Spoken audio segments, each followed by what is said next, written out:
How to use AI Cutout in PickU. Want to magically cut out yourself out a photo in second?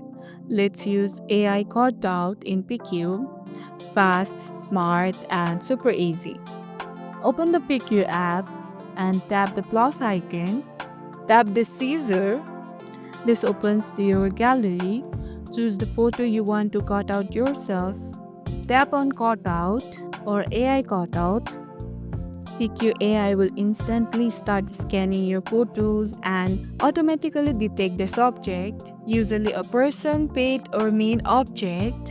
Within seconds, the background is gone.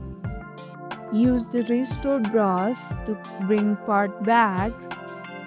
Use eraser tools to clean up edges. Zoom in for better control and make it perfect.